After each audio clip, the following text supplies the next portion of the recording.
Today we're going to be talking about a sharp fall in gold since the US election.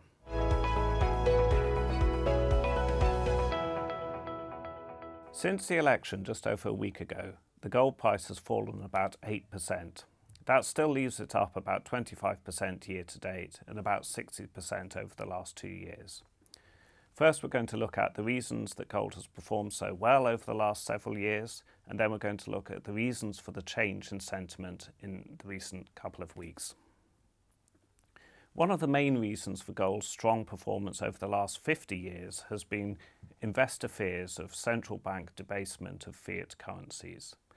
Ever since President Nixon abandoned convertibility of the dollar into gold at $38 per troy ounce in 1971, fears have grown that central banks were just continually debasing or devaluing their currencies relative to real assets.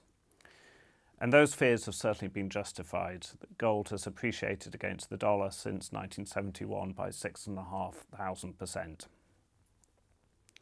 The central bank response to the pandemic was really just the latest round of monetary easing in response to a demand shock, and that increased investor fears again about debasement of fiat currencies. And then sanctions against Russia launched after the invasion by Russia into Ukraine in 2022, which restricted Russia's access to US dollar reserves, increased global central banks' nerves about the use of the dollar as a reserve currency, and they increased their gold holdings. Moving on to the reasons for the change in sentiment over the last week and a half or so. So one of the main reasons is perhaps Trump's more conciliatory approach towards Russia.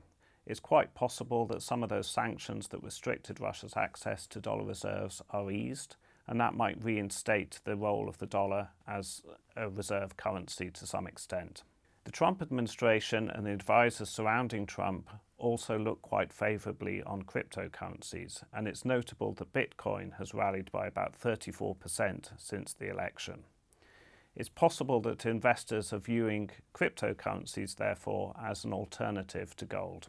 In fact, Robert Kennedy Jr., former opponent of Trump, but now part of the Trump team, has recently advocated building Bitcoin reserves. And it's possible that central banks around the world have been buying Bitcoin in anticipation of the US building those Bitcoin reserves. In conclusion, investors have always struggled to place a value on gold and have relied instead on narratives that explain where the demand for the asset is coming from.